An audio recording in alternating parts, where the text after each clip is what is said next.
Ultron, Lex Luthor, Doctor Doom. Some people say a superhero is only as good as their villains, and there have been a lot of great supervillains on the big screen and maybe not so great ones too.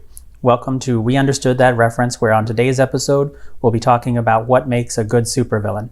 I'm Clayburn. And I'm Nikhil. So, first off, what are your top 3 favorite of all time supervillains? Great question. I would say probably Joker, Green Goblin, and probably Thanos. Oh yeah, Thanos. That's a good modern one. Joker. There's been several iterations of him. Do you have a top pick? You know, it's really tough because Heath Ledger and Joaquin Phoenix both knocked it out of the park. Yeah, I agree there. I think I would probably put Joker in my top 3 as well. Although, aside from those two, I do really like Jack Nicholson's Joker as well. Oh, okay. I need to rewatch the original Batman. Yeah. It's still, I think it still stands up. Like so much has been done with Batman just in general over the decades. So it's interesting to see all of the evolution and changes there. But Thanos, I feel like Thanos is a pretty popular one these days, particularly because of Endgame and the MCU. I don't know too much about what he was like in the comic, although I heard that his justification is slightly different. Yeah, it's totally that he different. Basically is doing it for love, right? He's trying to impress a girl. Yeah. If we get into Thanos, and this could be a whole episode on Thanos probably down the road, but my big problem with him is I think it works fine if you just accept the fact that Thanos is ignorant. But then it works because basically it's just, he had all the power in the universe, and the best he could come up with to solve all of life's problems was cutting the population in half, when he could have just as easily created more resources. True. Or created a better distribution system for those resources. He could have eliminated poverty, he could have eliminated cancer, he could have eliminated disease, but his choice didn't make sense in that in a logical way. That's true. But if you accept the fact that in his mind he was a true believer, he thought he was doing what's right, then it works, I guess, and it makes it a pretty good, interesting villain, because at least in his mind, he's setting out to do good, even though it's clearly a flawed notion. Right. You can kind of empathize with him, even though his logic really doesn't make any sense. Yeah. And it's true that population grows exponentially. So if you look at the time the population of Earth was 4 billion people, it was only 50 years ago. Yeah, and I think we can sustain 10 billion people, is what some scientists calculated, and obviously we're going to hit that at some point by the current population growth. But the other thing is that as societies advance, birth rates drop. So in reality, population is still going high right now if you look at it from a global perspective. But like places like Japan, population is declining, and even the U.S. It's not. Right. There's a lot of the population growth in the U.S. is probably from immigration versus if we were closed off, we wouldn't be growing quite as much, because the birth rate here is just lower as it is in more developed, more advanced countries. Mm-hmm. Oh yeah, you're absolutely right. Yeah. So not to get too sidetracked with Thanos, but I do think one quality that makes a pretty good supervillain, in my opinion, is that they believe in whatever it is that they're doing. I think sometimes you have a tendency where it's kind of maybe bad writing, where the bad guy has to be bad because he's the bad guy. Mm-hmm. And so if you can convince not only the villain that he's correct, but convince the audience that there is sort of a way that he's right too, sort of like how Anakin says, from a certain point of view, the Jedi are evil, right. Or from whatever he says, from my point of view, the Jedi are evil. So, obviously I don't think the case was very, very well made in Star Wars for the Sith being possibly good, because, they're very caricatured as evil. But over the course of all of cinema history, I think there have been several villains like Thanos where you can at least see the logic in it, in his mind, even if it doesn't make sense once you really think about things. Mm-hmm. But that's sort of how a lot of, I think, villainy in real life, it's not intentional. You don't set out to be a murderer and just to be a bad person, but you do bad things because you think that it's leading to something better. Right. And I think that's one of the really good things to like teach kids, or, a great kind of nuance to learn, is like the gray scale of life. Like things aren't cut and dry, good and bad. There's always, everyone sees things from their perspective. And usually you view someone in a negative light because of your perspective, not because they're a bad person. Yeah. And I don't know if maybe, does Joker sort of fit into that? Because I think with the Heath Ledger version, it does seem to me there's some kind of greater purpose there that he's getting at. I don't know how well it's fleshed out in the movie, but I think he's trying to make a point about sort of Gotham being almost like too wrapped up with itself, and that like the elites of Gotham don't care about what's going on, and so he needs to make them feel the pain, sort of.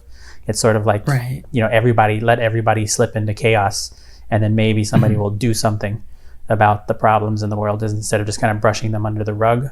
At least that's sort of my interpretation. I think it was something kind of in that vein. Yeah, he's kind of an anarchist. Yeah, but then there is kind of that side of it too, where did he really have, a greater purpose? And I think a lot of the other Jokers, not so much. This latest one with Joaquin Phoenix, there was a lot of, you could see where he's coming from, and you can see his sort of fight with the system. Right. But again, like the answer then is just anarchy, and you kind of wonder, is it to solve a problem? Or is it just anarchy for anarchy's sake? Well, I think like in the Joker, they kind of went out of their way to establish that he did not have any like political motivation. It was just him dealing with his own personal issues, and people kind of they ascribed their own thoughts to it. Yeah, exactly. Yeah. But then you do see, though, as like an outsider, you can watch it and you see, even though this was his personal problems, you can kind of see how his personal problems were also the result of a corrupt system. Oh, exactly. Especially with the thing with Batman's dad. If all of that sort of was true, you can see how someone well off can discourage and disparage his mom, and get into all of this kind of situation, and lock him away, and just kind of like push these people down into their place, so to speak. And so I think there was an element of that. I mean, we could see it even if he didn't necessarily make the connection. Yeah, I think that the whole movie really made you empathize with the Joker character and kind of his personal experience, and the way he felt the system was oppressing him. Yeah, so I don't know. I guess I would say my top three, I think Joker would be up there. I think another one would be Lex Luthor, because I've always liked, especially the Gene Hackman. I really like the Gene Hackman version. And I will say that out of the whole DC EU, like that I'm not a fan of those movies, but I will say that I think they got Lex Luthor right, even though there was a lot of backlash, and I know it's not a popular opinion. Oh, really? But they got that guy, I forget his name, what's it? Jesse Eisenberg. Yeah, Eisenberg to play him. And I thought it worked because it was an interesting modernization of Lex Luthor, because Lex Luthor was this old timey industrialist, and like our generation, we don't know what that means. We don't know who Rockefeller was. We don't know these industrialists. So we're so far disconnected. But if you think about it now, who are the same type of people these days? Like who are those people? It's Mark Zuckerberg, it's Elon Musk, it's these like Silicon Valley tech billionaires. And so having Eisenberg come in and basically play Mark Zuckerberg, I thought that worked, because Lex Luthor was that capitalist industrialist villain back in those days, and that's who the sort of person is now, or even like a Jeff Bezos or whoever. Jeff Bezos kind of looks like him too. Yeah, and I think Jeff Bezos in real life, he kind of is a supervillain. So yeah, I think I thought it worked. I thought it was a good choice. I think a lot of the backlash probably just comes from the fact that people don't really want to see the nerd kind of character as a supervillain, because it feels, it doesn't feel as intimidating, right? Like nerds are supposed to be looked at as kind of lowly, as weak. They're not a threat. They're not to be taken seriously as a threat. And to take Lex Luthor as opposed to like a Riddler or maybe even Joker to some extent, who are kind of have these kind of more nerdy qualities about them, where they're not so much a physical threat. But Lex Luthor was more of a imposing figure. He didn't get physical necessarily all the time, although he did have that suit that he would wear, I guess, in the comics. But the old Gene Hackman version, he didn't do a lot of fighting himself, but still, like you could tell he still was a tough guy, and he was very intimidating and authoritative, and I think that works as a supervillain, and as opposed to the Zuckerberg approach, which maybe seems a little cowardly. But it is the reality of the world we live in now, so I thought it worked for that reason. That's true. It was a pretty cool update. I think that the Lex Luthor is one of those characters that can support their own movie and like have a fleshed out origin like Joker. There are very few characters that I think could support that, but I think that if they did like a really like detailed character study on Lex Luthor, that would be a really good movie. Yeah, and I think too with him, there's that issue of he's not just being a bad guy because he's bad, like he's maybe selfish, he's just wants to have power and money and all of that, but at least it makes sense. Like he's not trying to go out and just hurt people because he wants to hurt people. Yeah, and he also has that like inferiority complex versus the hero, like J. Jonah Jameson and Spider-Man and Lex Luthor and Superman. They kind of have they're kind of jealous in a way. Yeah, and I think you mentioned the Green Goblin was another one of your favorites. Yeah, I think for me, like you said, for me, like what makes a good villain is the relationship with the hero and like the personal connection. I think that is what kind of makes a good supervillain for me. So I think that the Green Goblin really embodies that, because he has the most like personal relationship with Peter Parker, and when he attacks him, that's what he attacks, is his personal life. Yeah, and with wasn't there a Franco, like James Franco or something? Was he a Green Goblin at one point? Yeah, he was the second Green Goblin. Okay, and so those movies weren't very good, right? That was Eduardo from the Sam Raimi Facebook movie one. Oh no, I'm talking about Sam Raimi's trilogy, like the original. Okay, so that was Franco? 3. That was Franco. Which one had Willem Dafoe? That was also the first one. Okay, because he was the dad, right? Right. So Franco then sort of inherited the role. Correct. Okay, yes, because I was thinking, so to me it seemed like the dad, Defoe's just great as an actor, so I think it worked sort of for that reason. But on the personal level, I remember the Franco one being more interesting, because it was like basically he was friends with Peter Parker, like he knew him on a more personal level than sort of the dad. I think the dad knew who he was and knew of him, but he wasn't important to him, like he didn't care about this kid. That's true. Like when the best friend becomes like the villain, that's kind of a compelling story, more so than, oh, my friend's dead. yeah. Sort of like the Vulture connection too. Is an interesting one with that reveal of him being, I guess, his future father-in-law. Yeah, I think that's even more compelling, because it's like the girl you're dating and then her father not approving, because it's already like an antagonistic relationship to begin with, and then you add the superhero dynamics on top of it. Yeah, so I don't know if I said my 3 or not. How many did I say? I said Joker and Lex Luthor, right? Yeah. Then I don't know. I don't know if this counts, since he's not really a supervillain, but I always thought that a really great villain was Jafar. I always liked Jafar from Aladdin. And I guess he technically had superpowers. He was a sorcerer. And I know we've talked about Aladdin a bit in the past, but I thought that worked really well, particularly because being animated, he was just drawn to be extremely evil looking and feeling. But then also it was funny how that never really occurred to people in like the reality of the show.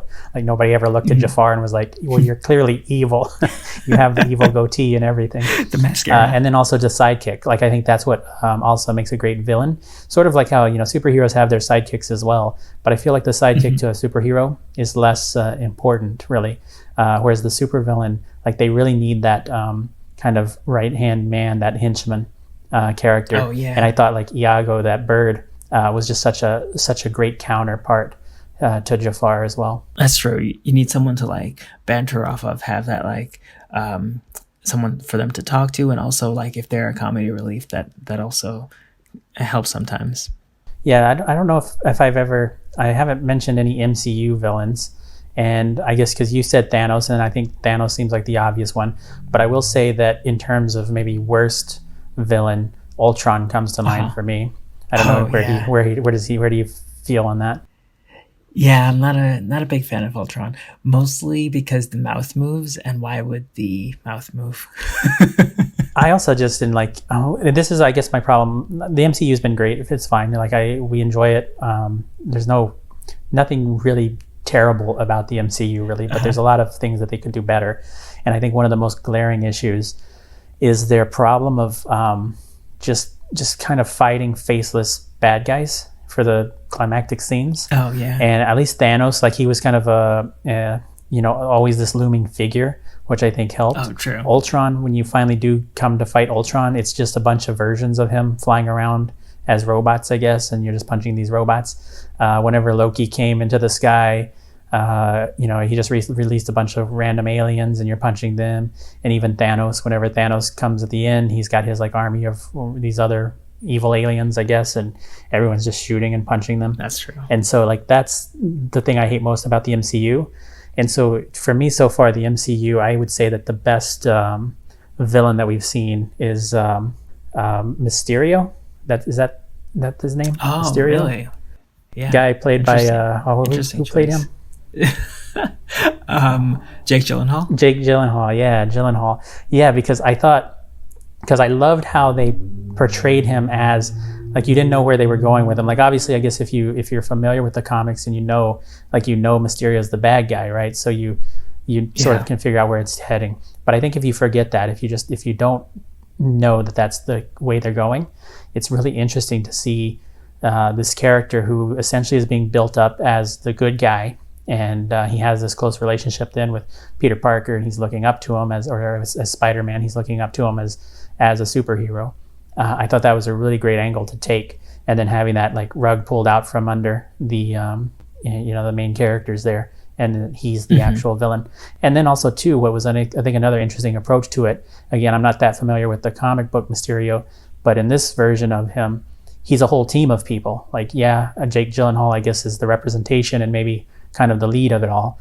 But I liked how it was a whole production of people behind him that was putting on this character. I thought that was such a unique take. Like we've never seen, I think, a hero quite like that, or a villain quite like that. Yeah, that's true. And they brought back the guy all the way from Iron Man 1, the actor who was in A Christmas Story. Yeah, to be one of the scientist people. He was like fired or whatever. Mm-hmm. Right. Yeah. I like that one. But otherwise, I don't know. I think the MCU has been kind of weak on heroes. I think Loki gets on my nerves a bit. Again, like I'm not a big fan of Thor, but the whole Thor Loki thing, it's just it gets draining after a while. It's just like, you can't just constantly be punching him in the face and have him, threatening to destroy the world, and then you say, oh, he's my brother, so I'm not going to kill him. Like you gotta pick a side. He's either a good guy or he's a bad guy, and if he's a bad guy, then you need to get on with it. So I don't like the kind of ambiguous nature of Loki, when Loki is quite clearly a bad guy. Like it's a different thing if he ever goes for a redemption arc, which maybe they'll do sometime, but haven't really done a great job of so far. They've tried to humanize him a bit, but he's still not a good guy. And I think just being the god of mischief, it's kind of hard for him to ever be a good guy. Yeah, I think they had him be a little bit more of a villain in the Avengers, and then he became very popular. Yeah, I think that's why it feels off too, right? Because it feels like they're sort of I don't know if you ever watched the TV show Heroes, but I think this suffered from the same problem, because the villain of the season 1 was this guy named Sylar, played by he's done a lot of things. Milo something? No. He played Peter. Milo Ventimiglia played Peter. Yes, yeah. I want to say Zach something, but I don't know. Shoot, I can't believe I forgot this. But Sylar, the actor who played Sylar, just became super popular from the show. And the first season, like he was a great villain. He was he had all these kind of crazy powers. He had the power to basically take people's powers as well. So he was constantly getting more powerful as the show would go on, basically. And then he was also a mystery. Like you didn't really know anything about him. The characters were they didn't know he was out there yet. And so you spend the whole season trying to figure out, like, what's this Sylar guy? Who is he? What's he really about? And how powerful is he? And so it was a really great villain. And then the actor was really famous. The character was really popular. And eventually, obviously, he's the villain, so Sylar is defeated. And then it goes on to season 2 and season 3, I think to season 4. Oh, really? And so you have to figure out, how do we keep dragging the Sylar villain along and they really did try to make him a good guy. They gave him this whole redemption arc, and he's struggling with how he's been a murderer and he's a villain, but now he's trying to do good, and he realizes the error of his ways, and it comes off as disingenuous, because you know it's coming from a place of, we want to keep this actor, we want to keep this character because he's popular, and it just doesn't quite fit. Yeah. I honestly thought that show ended after season 2. Yeah, I think it should have. I remember season 2, season 2 was fine. Like season 1 was really great. It was perfect. Yeah, season 1 was Season great. 2, they had another, basically it was like they saved the world. Season 2, they had another, the world's still in danger, and it's fine, okay, whatever. And they kind of wrap it up, and it's wrapped up nicely enough. Then there was more seasons after that. I don't remember how many. I think 4 total. But at that point, they just really didn't know what they were doing or where they were going. It was a mess. Oh wow. Yeah, and then they came back for a return one not too long ago. Oh really? Yeah, and that was just terrible. Wow. I just remember season 1 was great. That's it. Yeah, we could do a whole episode on Heroes sometime. It was it's definitely unique for the time too.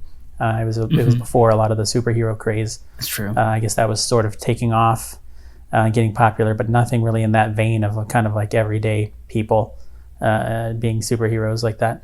Oh yeah, that's true. And also, it was before like streaming was a thing. Yeah. Other than Loki and I guess Sylar, do you know of any other villains that have sort of redeemed themselves or become the good guys? Yeah, and in a fortunate way, I think, because the Winter Soldier was one of my favorite villains, but they made him a good guy. Yeah, that one seems a little unfair because it's essentially he's always been a good guy. He was just caught and brainwashed for a bit and made into a bad guy. I think it would have been really cool if he started off as a bad guy, kind of became a good guy again, and then went bad again. But have there ever been I think X-Men plays with this a lot. I like with X-Men how Magneto is not necessarily evil. Like he's always he's always coming from his perspective of surviving the Holocaust and knowing what humans can do to people that they consider different. Mm-hmm. So everything that he does, when it's in that perspective, it makes a lot of sense. And he's really fighting for himself and his friends and what he would consider his family.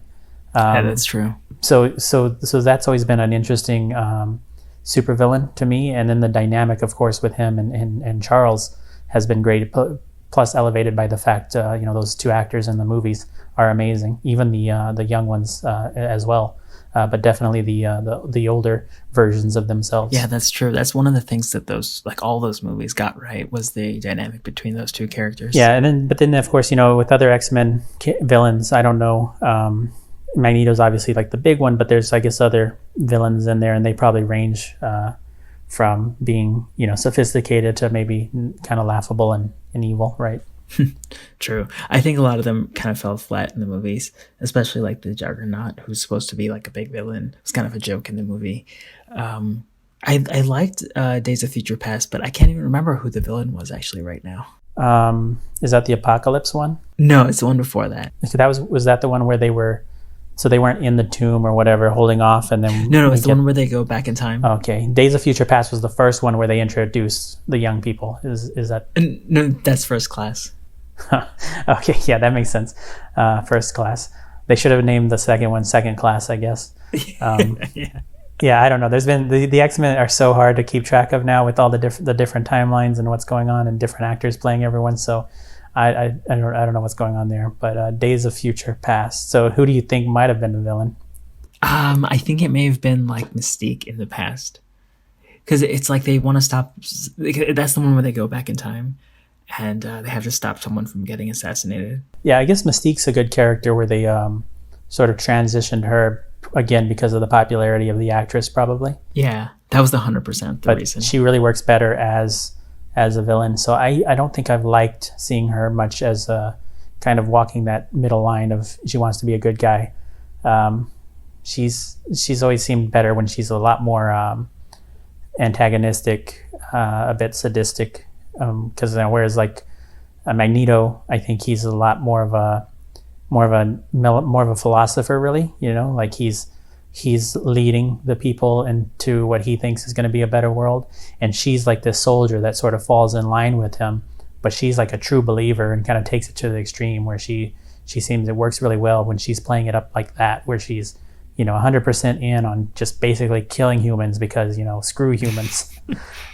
Whereas I think Magneto's a little more diplomatic when he's not in his suit flying around and crushing people. They were trying to do like the Martin Luther King, Malcolm X kind of allegory when it comes to like Magneto and Professor Xavier. That's kind of a cool element because it's kind of mirroring society a little bit. Yeah, that's interesting. Are there any other villains that you can think of that were like modeled after somebody in real life? I guess it's kind of rude to consider Malcolm X a villain, but certainly I guess a different philosophy in line with MLK. Mm-hmm. I think that like the new Star Wars, The Force Awakens, had like serious like Nazi and World War II parallels. Yeah, but those were kind of always there. Going back to the original Star Wars was quite clearly the Empire was Nazis, when they were always meant to be Nazis, it seemed like. Even like the way that they like stood and paraded themselves around. Yeah, I'm sure there's probably been a lot of villains inspired by the Nazis, and I guess like Wonder Woman as well. The villains, and they're all basically Nazis. Yes, at least in the movie it was. Yeah, so they were kind of pre-Nazi, but still clearly headed in that direction because the villain in that movie, I didn't care for him much. The actor was a weird choice. And I guess it's confusing because there's the reveal of who the real villain is, but when she's going up against who she thinks is the villain, which is, I guess he ends up just being a regular guy, right? But he's a bad guy in real life. He's just not a super villain, right? Like he's just basically. I don't remember. So there was this basically like the German officer, remember, who like was running the show, sort of, and so she was convinced that he was the god of war.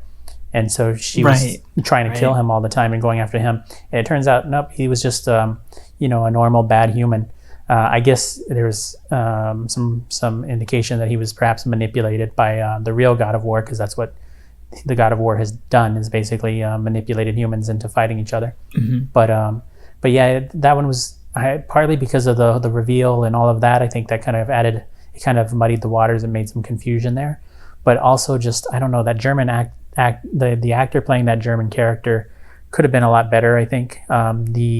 The woman, though, who was like the poison expert, I thought that worked really well. If you remember her with the face, she had she had some kind of deformity or scarring, where her like I don't remember the specifics of it. Something was messed up about her face, and so she would wear the mask because she had, I guess, like an accident from the acid smoke stuff or whatever. And she was like the chemist that was creating the bioweapon for them. That's true, and she looked cool too. Yeah, I think, and that's probably a big element, right? You gotta look the part. Oh, that's right. Yeah, like you have to seem menacing, Although sometimes it works the other way, where it's like if you don't seem menacing, you can kind of trick the audience. Yeah, like Wreck-It Ralph. Oh yeah, who was the villain in that? Well, spoilers for Wreck-It Ralph, but King Candy. There was the reveal. That was such a great reveal. The reveal on Wreck-It Ralph was that King Candy, who was the basically the king of the candy land that they live in there. Mm-hmm. He was actually a character from another video game that had been unplugged or something like that. Oh, and in order to escape, he ran to the Sugar Rush arcade and edited their code, and he made himself a character in it. And so I think he was actually like a Turbo Man or something like that. His name was Turbo something, and maybe just Turbo. That was his name possibly. But yeah, that was a nice kind of reveal, because he seemed genuinely like a good guy. Like he was definitely over the top, charming, like a Willy Wonka type.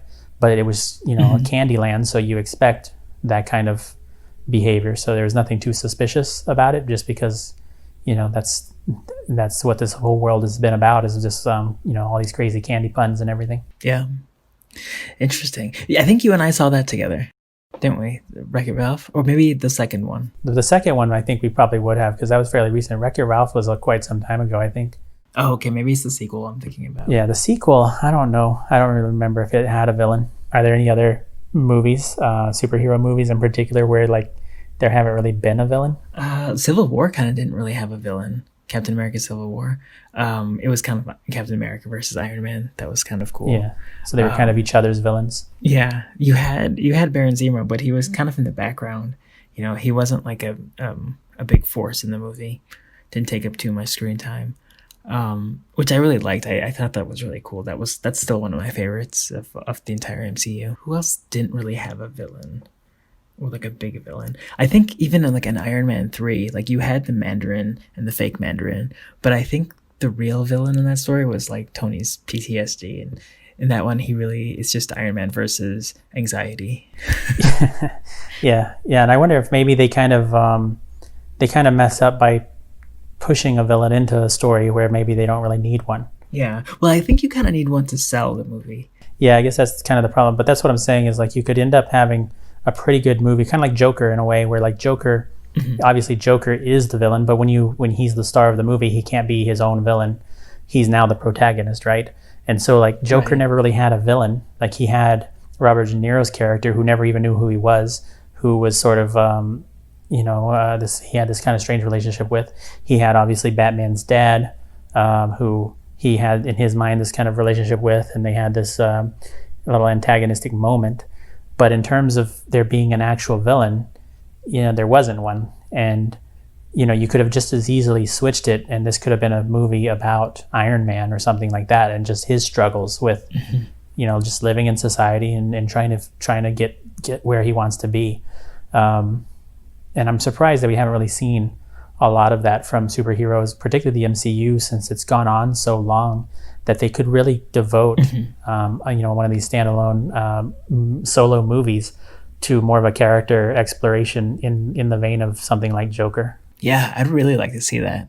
So it's kind of like you can have a movie with no hero, but you cannot have one without a villain. And even in Guardians of the Galaxy Volume 2 with Ego, he was a villain, but it wasn't like they had other things to do before getting to him and everything. So. Right. Yeah, I guess that's interesting. I like whenever you can kind of take some time. In a way, a villain is kind of a distraction, right? Because it's this kind of like artificial drama added to the story. That's true. You kind of want them to just let the heroes go, deal with their problems for a while, and then they can get back to saving the world from some crazy person later. Yeah, that's true. I think that's why sometimes if there's too many villains in a movie, it gets bogged down, because they shouldn't be, they should be like the counterbalance to the hero and not like the central focus. I think a lot of movies that people complain about, like Spider-Man 3 or The Amazing Spider-Man 2, or like even movies that was, even things like Batman Returns, I think was too focused on the villains than the hero. And I think, that it doesn't work well that way. I think it does work if the villains themselves have an interesting plot. It's been a while since I've seen Batman Returns, but like Catwoman, as far as I can recall, did not have anything really that interesting going on. Her storyline was basically she was a crazy cat lady who fell out of a window. The cats licked her. She got this cat disease, and now she's just going around terrorizing places. The Penguin, I think he sort of had a better story, because I think his story was something like, he was orphaned and he was just out for revenge, and so to speak, on like, I don't remember if they were literally his parents or just sort of society representing, his parents or a society that had forgotten him. But in terms of what his actual goal was, I don't know that was very clear. So I think when you have a villain like Thanos, who has a very clear objective, and something believable, where it's more than just, creating chaos for the hell of it, or, just going out and being a bad guy, or even just having a crazy relationship with the hero and just wanting to antagonize them.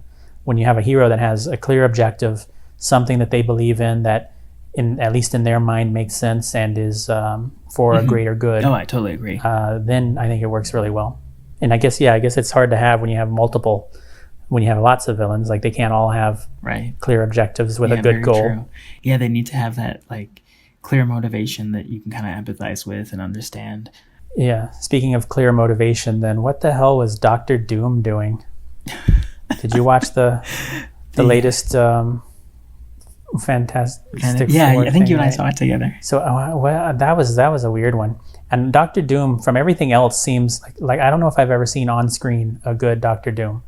Yeah, it But doesn't exist. he seems like a good character in everything else. Like I've seen, I don't know in the comics, but like in video games, he's often one of the main guys. Like he's a pretty serious villain. Yeah, he's supposed to be. And the name Doctor Doom is great. It sounds like he runs this country. So how cool is that to have your own country? Yeah. So he seems like he would be a pretty awesome villain. But every time I've seen him on screen, it's never really worked. Hopefully they'll bring him into the MCU pretty soon. It'd be cool counterbalance to Black Panther, because like they're both kind of leaders of their own country, and Oh yeah. Wakanda going to war with Latveria. Oh yeah, that could be a really interesting story too, just because of the dynamics of war sort of, and as well, because there's always the joke of, or not really a joke, but I guess it's a fair premise here, that when you go to war with a country, that the politicians and these rich men send other people to go die on their behalf. Mm-hmm. And so this idea of if the leader of your country is a superhero and the leader of the other country is also this like superpowered person, then why send your armies? Obviously the armies would still go because it's the MCU and they have to have lots of nameless people punching each other for the big climactic battle. But what people really want to see is Black Panther fighting Doctor Doom, and the winner takes all.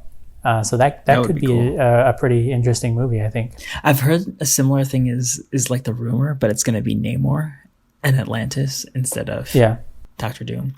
That's the rumor right now.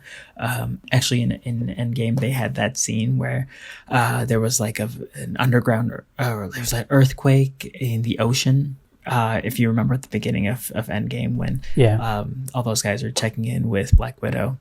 I think it's Aquaman coming to save the day. Yeah, but that was like a reference to Namor and Atlantis. That could be an interesting one. Are there any villains in particular that you'd like to see on the big screen that you haven't? I want to see them do. I want to see the MCU do the Green Goblin again. And I want it to be like a scary kind of a thing, and I want him to have like a rubber mask, and because so far he's not in it, right? So far in the Spider-Man world of the MCU, that character has not been introduced in any way, right? No, he's not. And I want him to like slowly build it up. Like, I want to meet Norman Osborn and not have him be the Green Goblin for like 3 movies. Yeah, I mean that could easily be a 3-movie arc. Mm-hmm. Yeah, that's kind of what I want to see. Maybe with Spider-Man 4, when he goes to like college, kind of like they did in the comics. And did you say in the Tom Hanks? In the comics? Oh, okay. Thought you said in the Tom Hanks. I was like, when did Tom Hanks play Spider-Man? Wait, I don't remember this one. That would be. Maybe they should get him to play Norman Osborn. Oh yeah, that'd be a good one as Mr. Rogers. But yeah, in the comics, he doesn't meet with the Osborns until he goes to Empire State University. He goes to school with Harry Osborn, and then Norman Osborn is introduced a little later. So what supervillains right now that we've kind of grown up with do you think are going to be iconic? Like we're going to be remembering, looking back on them, 30 years from now, like where we look back on Danny DeVito as Penguin and largely forgotten. Mm-hmm. But, Darth Vader from Star Wars stands out. Jack Nicholson's Joker stands out. Mm-hmm. Heath Ledger's Joker will probably stand out for decades to come. Bane is probably not going to stand out, for instance. So there's a lot of villains that, some of them, even if they're good and fine during their time, they don't really have the staying power to be iconic, decades and decades from now. That's true. I think that, in the same way that Darth Vader was kind of the villain of like a generation, they tried to do the same thing with Thanos and make him into this big, like a big villain that you can empathize with in the same way you kind of empathize with, Anakin Skywalker. And I think that they tried to make Thanos like the Darth Vader of our generation. Yeah. So we're probably going to get the Thanos prequel trilogy is what you're saying? Maybe that's what the Eternals is. It might be. I'm not sure. I guess he's all CGI, so you could do it pretty easily. Yeah, baby Thanos running around racing. Could be a crossover with Boss Baby. Yeah, that'd be pretty funny. I hope they don't do that. That would be horrible. Well, I think we covered most of the major villains at the very least, but I'm sure there's a ton of villains we could get into. So maybe we'll do another episode specifically on villains at some point, or maybe even an episode on some specific villains. Thanos certainly could be a good one for that, and the many incarnations of Joker. So be sure to subscribe, stay tuned for those continued discussions. But otherwise, thanks for listening. Yeah, and tweet us who your favorite villain is. Oh yeah, definitely. Who's your favorite villain? Let us know at WUTR Podcast.